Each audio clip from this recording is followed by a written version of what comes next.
Hey there, I'm Cassandra, and I've got a story that'll leave your head spinning. I'm a 30-year-old elementary school teacher, married to Michael for 5 years. We've been trying for a baby, forever, it feels like, but no luck? It's been a tough road, let me tell you. Cass, maybe we should consider other options, Michael said one night, his voice soft but serious. I nodded, feeling the strange mix of hope and fear. You mean, adoption? He smiled, squeezing my hand. Yeah, what do you think? My heart raced. I think it's perfect. The next day, I'm having coffee with my best friend, Olivia. She's a social worker, so she knows the ins and outs of adoption. So, you're really going through with it? Olivia asked, eyes wide. We are, I said, grinning. But there's just one problem. Olivia groaned. Let me guess. Victor? Ah, Victor. My father-in-law, the bane of my existence. If migraines had a human form, it'd be him. He's obsessed with carrying on the family name. I mimicked his pompous tone. When are you two having grandkids? I swear, he asks us every time we see him. Just then, my phone buzzed. Speak of the devil. Cassandra. Victor's voice boomed through the speaker. When are you and Michael coming over for dinner? We need to discuss the family's future. I rolled my eyes at Olivia. We'll be there, Victor. Actually, we have some news to share. After I hung up, Olivia looked worried. Are you sure you want to tell him about the adoption? I sighed. We have to. Better to rip off the band-aid, right? Later, as Michael and I were getting ready for the dreaded dinner, his sister Rebecca called. Good luck, she said. Dad's in rare form today. He's been going on about bloodlines all day. Michael glanced at me, concern in his eyes. Maybe we should wait. I shook my head. No, we need to do this. We can't let your dad control our lives. Taking a deep breath, I steeled myself. This dinner could change everything, but no matter what Victor said, I knew in my heart we were making the right choice. Ready? Michael asked, keys in hand. I nodded. Ready as I'll ever be. The big family dinner felt like walking to my own execution. Michael squeezed my hand as we walked in, but it didn't ease my nerves. As usual, Victor dominated the conversation. The Johnsons next door just had their third, he said between bites. Now that is a family, carrying on a legacy. I couldn't take it anymore. Actually, Victor, we have some news, I said, my voice firm. Michael nodded, taking a deep breath. Mom, Dad, we decided to adopt. The silence that followed was suffocating. Then all hell broke loose. Adopt? Victor roared, slamming his fist on the table. Have you lost your minds? No grandchild of mine will be some stray picked up off the street. Dad, please, Michael began, but Victor cut him off. This is your doing, isn't it? Victor pointed at me, his eyes blazing with fury. Poisoning my son with this nonsense about adoption. What about our bloodline? Our legacy? I stood, my body shaking with anger. A child isn't a pedigree dog, Victor. Love makes a family, not DNA. Victor's face turned an alarming shade of purple. Get out, he hissed. Get out of my house, you family-wrecking witch. I looked at Michael, hoping, begging for him to say something, but he just sat there, eyes down, silent. Michael, I whispered, but he wouldn't look at me. I said get out, Victor bellowed, grabbing my arm. I yanked myself free, but as I moved toward the door, Victor slammed it shut on my fingers, sending a wave of searing pain through my hand. Still, Michael didn't move. My heart shattered as I stumbled outside. Suddenly, I felt a hard shove from behind. I tried to catch myself, but it was too late. I tumbled down the front steps, pain exploding through my body as I hit the ground. Through the haze, I heard screaming. Victor, what have you done? It was Elena's voice, shrill with panic. Rebecca was at my side in an instant. Cass, oh my God, are you okay? I tried to sit up. Everything hurts, I mumbled, barely conscious. Where's Michael? Through the haze, I could see his shocked face framed in the doorway, still standing inside, unmoving. The next few hours blurred together, a whirlwind of hospital rooms, police questions, and endless waiting. X-rays revealed a sprained wrist and some nasty bruises, but no broken bones. Small mercies, I suppose. Michael finally showed up, pale and shaken. Cass, I'm so sorry. I don't know what happened. Dad, I cut him off, my voice cold. Save it, Michael. You stood there and did nothing while your father assaulted me. I don't want to hear it. He reached for my hand, but I pulled away. I think you should go. The days that followed were rough. I stayed with Olivia, unable to face going home. Michael called and texted constantly, but I couldn't bring myself to respond. You need to report this, Olivia urged. Victor can't get away with what he did. I shook my head. It's my word against his. And you saw how Michael reacted. They'll probably back up whatever story Victor comes up with. That's when Victor's neighbor, Mr. Jenkins, knocked on the door. I heard what happened, he said, holding out his phone. I think you need to see this. There, on his security camera footage, was the truth. Victor shoving me down the stairs. I felt a wave of relief and dread. Finally, there was proof. But now I had a decision to make. As I stared at the footage, one thing became crystal clear. Nothing would ever be the same again. The days after the incident were like walking through a fog. I stayed at Olivia's place, unable to face going home. Michael's calls shifted from frequent to occasional, each one more distant than the last. Cass, you need to come home, he said during one call. Dad's really sorry. He wants to apologize. I scoffed. Apologize? He shoved me down the stairs, Michael. He says it was an accident.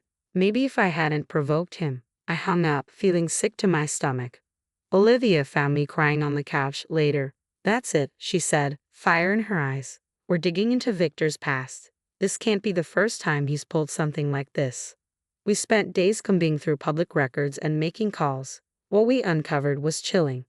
3 domestic disturbance calls at their old address, Olivia read aloud. All mysteriously dropped. I shook my head, disbelieving. How does he keep getting away with this? Money and influence, Olivia sighed. But there's more. I called a friend at the adoption agency.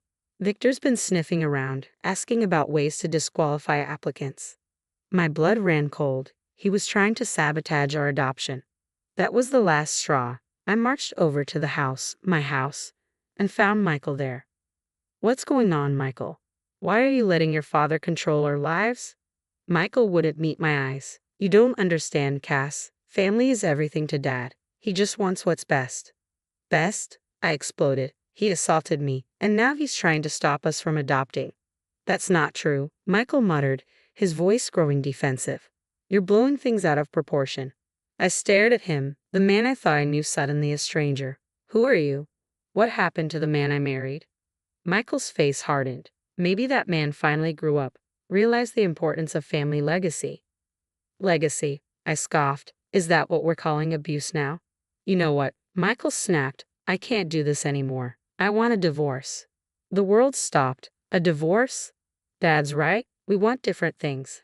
And frankly, I'm tired of your lies about him. I left in a daze, barely able to comprehend how my life had fallen apart so spectacularly. The next day, Rebecca showed up at Olivia's, looking nervous. I found something, she whispered, handing me a flash drive. Dad's been intervening in family matters for years, sabotaging relationships, controlling inheritances, all to protect the bloodline. I scrolled through the files, my horror growing with each new revelation. Rebecca, how long have you known? She looked away. Too long. I'm sorry, Cass. I should have said something sooner. As she left, I felt a spark of determination ignite within me. Victor had controlled this family for too long. It was time to stop him. I turned to Olivia. I need your help. We're going to expose Victor. We can't let him hurt anyone else. Olivia grinned. I thought you'd never ask. What's the plan? As we started plotting, I felt stronger than I had in weeks. Victor thought he had broken me, but he had no idea what was coming. Game on, old man, game on. The next few weeks were a whirlwind of secret meetings and late-night planning sessions. Olivia, Rebecca, and I operated like a covert team, gathering every shred of evidence we could find on Victor's reign of terror. Okay, let's review, Olivia said one night, spreading papers across her living room floor. We've got the security cam footage of the assault, Rebecca's files on Victor's past interventions, and statements from 3 former employees about his controlling behavior. I nodded, feeling a mix of dread and determination. But we need something current, something that shows he's still at it. Rebecca's eyes lit up. I've got an idea. What if we set up a fake adoption agency? One that Victor would definitely try to bribe. And just like that, Operation Takedown Victor was born. We rented an office and set up shop, with Olivia playing the role of the agency's director. It didn't take long for Victor to come sniffing around. I'm concerned about my son and daughter-in-law's application, he said, his tone dripping with fake concern. I have some information that might be relevant to their suitability. Olivia played her part perfectly. Oh, and what kind of information would that be, Mr. Thompson? Olivia asked, her voice cool and professional. Victor leaned in, lowering his voice as if sharing some dark secret. Let's just say I'm willing to make a sizable donation to ensure the right decision is made. Gotcha, you old snake, I thought, hiding my satisfaction. With the bribery attempt now recorded, we were ready for the final act. Victor was hosting a large family gathering where he planned to announce Michael's promotion within the family business. It was the perfect stage for our little drama. As Victor stood to make his speech, I glanced at Rebecca and gave her a nod. She clicked a button, and the large screen behind Victor flickered to life. First, the footage of Victor shoving me down the stairs played for everyone to see. Guests filled the room. Then the video cut to him trying to bribe our fake adoption agency. Finally, a montage of testimonies from people he had hurt over the years played, each story more damning than the last. The room erupted into chaos. Victor's face went from confusion to fury, and then panic. "This is all lies," he bellowed, his voice shaking with rage. "Michael, tell them this isn't true." But Michael just stood there, frozen, looking utterly shell-shocked. For once he had no words. That's when Elena, Victor's wife, did something no one expected. She stood up, walked over to me, and took my hand. "No more, Victor," she said, her voice trembling but resolute. "I won't let you hurt anyone else." The aftermath was intense. Domestic violence organizations and adoption agencies quickly picked up the story. Victor's reputation was shattered, and he was facing serious legal consequences for his actions. Michael didn't fare much better. Once people found out he had stood by while his father assaulted me, the court of public opinion turned on him hard. As for me, well, life has a funny way of working out. 1 year later, I'm sitting in the backyard of my new house, watching my adopted daughter Zoe play with her aunt Rebecca. Olivia's inside, probably raiding my fridge as usual. Elena calls from the patio. "Lunch is ready, everyone." As we gather around the table, I can't help but marvel at my new family. It's not what I expected, but it's so much more than I ever hoped for. Victor is serving time for assault and bribery, and Michael is struggling to rebuild his life. Though that's no longer my concern.